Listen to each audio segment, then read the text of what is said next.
Hey there, cats and kitties. I am the Blues Man, Johnny Blues, and with this video, I'll be discussing my thoughts on episode 12 of the anime series Rokka no Yuusha. For all intents and purposes, the season finale, and I can only honestly hope by the time we're done with this episode that we will get a confirmation of a season 2 coming at some point in the near future, because I would love to see this story continue in anime form. There were some very intriguing twists and turns in this episode, pleasantly surprising ones for me at least, who was going into it very apprehensive. If you happen to catch my video from earlier in the week, the precursor to the finale of Rokka no Yuusha, I was very outspoken in the fact that, where I was coming from with my speculations all along the course of the show, and how I was very much apprehensive with some of the conversations I'd had back and forth with people that now, especially after having seen the reveal in this finale episode, I am much assured, some of these people had that information from the source material and were treating me like a dumbass because I didn't happen to have that information on hand, and would outline exactly how it was going to play out and be revealed and everything.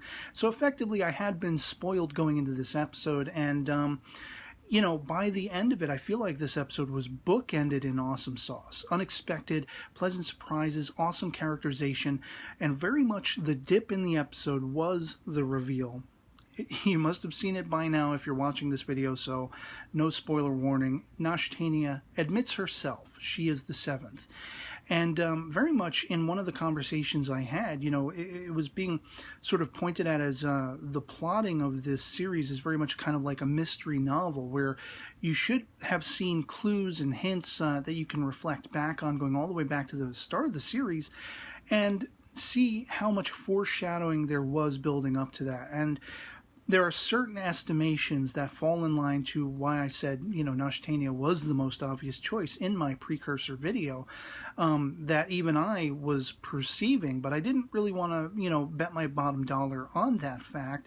And sure enough, that comes to the fore in this episode in a way that I feel the foreshadowing was not adequate. I feel like there were certain elements of her motivations as she reveals what was her driving force and all of these things that just seemed to borderline the absurd. One of the things I kept going back to along the course of the series was that there's a certain level of irrationality to Nashtania's actions and doing things, and at least in my estimation that holds true. There's a certain, irrationality in the way she's outlining her motivations. She believes in trying to make a peace between the demon god, fiend kind, and humankind who she loves mutually and all this kind of stuff. And we have seen no hint of that previous to this. I mean, it's a bomb drop out of nowhere that she has a mutual love, fascination, and support for fiend kind, humankind, the demon god. She wants, she talks about why she wants to go after her fellow Braves, and she was streamlining toward Adlet first.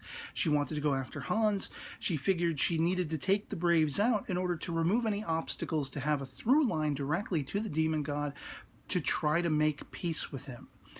None of this was foreshadowed. Even with the reveal in this episode that Hans and Chamo have found a second set of stone tablets, activation tablets, for the phantasmal barrier within the temple that was very well hidden and Nashtania herself didn't even know about, and such like that, which was kind of a downfall of her plan, whatever you want to say.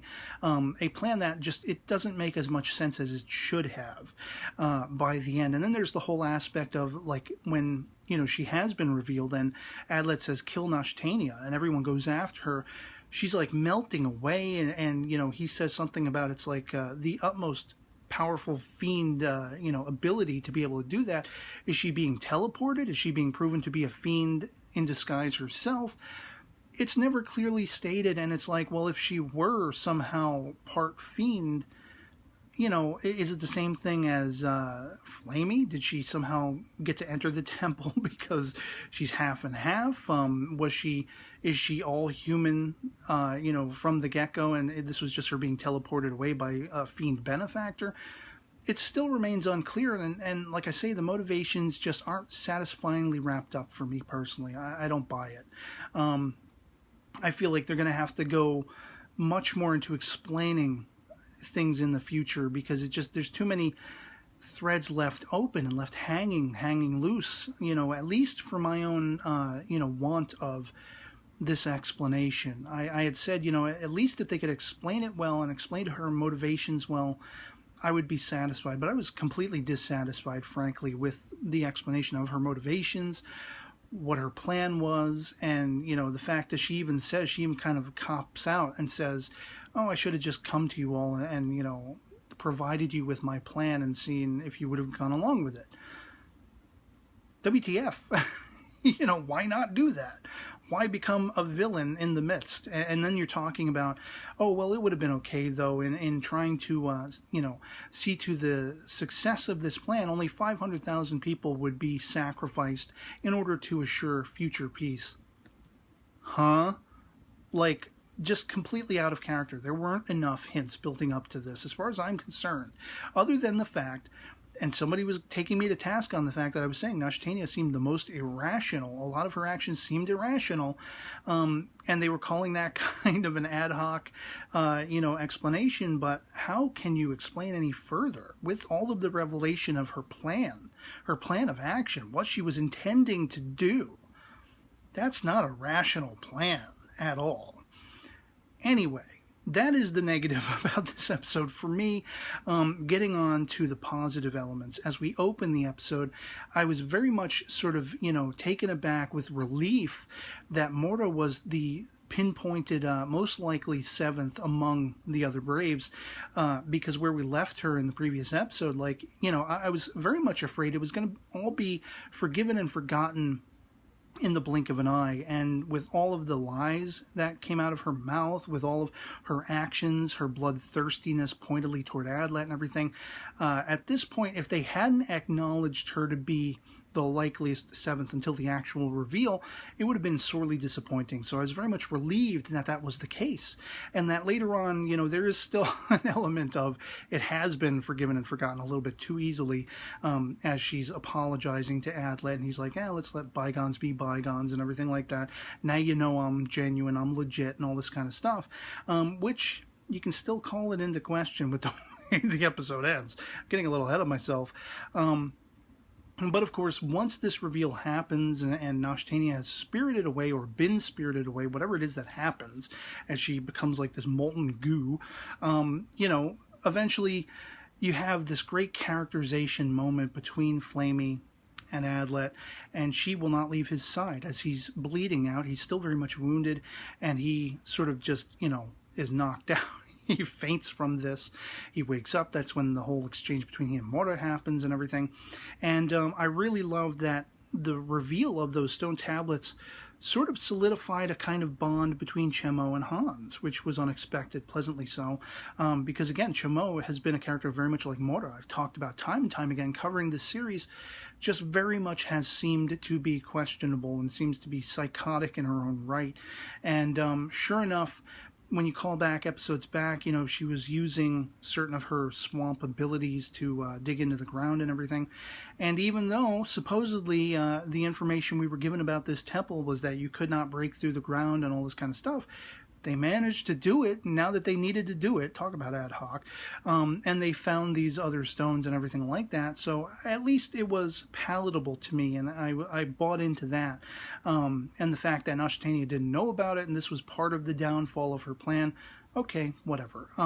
Still pretty cool that you had Hans and Chemo teaming up, very much as Hans and Adlet had been in previous episodes. I love that duo together, working as a team, working, simpatico effectively. And then you have another great moment between Adlet and Flamey when he has woken up, and her bashful sort of reveal that I hate you because being around you makes me want to live, makes me not want to give up. It's just like heart, yes, those two together, man. Just absolutely, if I was going to ship anybody, I'm not a shipper. I don't like the shipping thing, but those two, oh yes. And then, of course, as we get to the end of this episode, it's suddenly like, huh? Because we have this other 7th show up, Rolonia, the Saint of Blood, whom apparently Adlet's well familiar with. It seems as Morta is familiar with her as well. And I don't remember running into this character. Am I forgetful? Am I just not remembering that we've seen this character before in the series? to explain the familiarity between Adlet and she. I don't know for sure, but like she just seems like a nerdier version of Nashtania, and they're already talking about, well, she can't be the 7th, and there still is a 7th now. It's like, which one of them is it? Of course, I'm going to be likeliest to choose her because she just came out of nowhere just after Nashtania disappeared. What is going on? The mystery, the plot thickens, the mystery ensues, and that is the most exciting aspect. If I was feeling any sort of disappointment and dissatisfaction in Nashtania's reveal, well, it was almost pointless because there's still so much going on now. And, of course, we have this king pull up, and Doltim III, I think his name is, his whole troop, they're there to activate the barrier as the Braves move on to the land of howling demons, the demon god's realm. And they're being told, like, they've got 2,000 continental fiends barreling down, descending on this place. They want to wreak havoc, and it's going to be way too much for the Braves to handle. 7 of them, though there may be now, still remaining 7. And so Adlet's like, well, look, I'm the surest one who is not a fake, which calls him right into, going back to my earlier speculation that maybe he is the fake, unknowingly so. But he's like, follow me and we'll go to the land of howling demons and we'll take out the demon god. He instructs this king, Doltim, to reactivate the barrier behind them, as was the original plan. And he's relieved that the Braves are all safe and sound, even though he's then kind of taken aback that there is another 7th once again. And we end this series properly, I feel like, with that whole going after the demon god. Now there's no turning back. Once that barrier is reactivated, as we see it is, unless there's some other fakery going on once again, tentatively we leave off with, they have entered or are entering, about to enter the land of howling demons. And Adlet basically lets it be known, 7th or no 7th, whomever among us is a fake, potentially, whatever's going on, now there's no turning back. We have to headlong go after the demon god before we can ever hope to return home and have our, lives given back to us and everything. This is our sole focus. And I love how there's a little bit of like romantic tension between Rolonia and Flamey, even as we end this series. It's like ending with the hope of some mad fun twists and turns and mystery ensuing in a second season. And that was the most fulfilling aspect. As I say, starting the episode with, pinpointing Mora, even though she was not proven to be the fake at this point. Even after the dip of the reveal of Nashtania, which I still feel borderline the absurd, was not well accounted for in foreshadowing. They still relied on new information being brought up that they otherwise had said previously they wouldn't be able to get, within the foundations of this temple and everything like that. And yet they managed to do it. And, the less than sense-making plan of Nashtania herself, her motivations, what her whole outline was, it's just like, WTF. And also we actually have an offshoot to that. I believe it's that very gentlemanly fiend going all the way back to when Adlet was a boy and he and his friend had encountered this guy, comes over and like, hello boys, nice to meet you and whatever like that. I think that's the same fiend who's like, we call over to him and he's like, oh, now it's my turn, I guess. Oh well, shrug. WTF. What does that mean? Was Nashtania a fiend all along? Was she working for them all along? What exactly is the case with that? But anyway, I digress. Ending with this reveal of this Rolonia, the Saint of Blood, WTF, an apparent exchanged 7th, unless there was a 7th and 8th all along. But then it's like, who is manipulating this? Who's behind all of this? What the hell is going on? And because you have that very exciting aspect of these characters moving on now to the demon god's realm, and that is their sole purpose, amidst also trying to figure out if one of the 7 of them might be trying to undermine that plan. That is very exciting to me. I'm brought back to that level of excitement after the dip in the episode of Nashtania's reveal, and I am chomping at the bit. I sorely will be disappointed if we don't get a continuation of this series in anime form. I will be well tempted to pick up the light novel or whatever the origin material for this story is, if that is not the case, because I'm dying to find out what's going to happen next. And how better to end a season 1, tentatively speaking, for a series like this, for a grand mystery like this. You know, once you thought you had it all figured out, boom, they threw another thing out at you.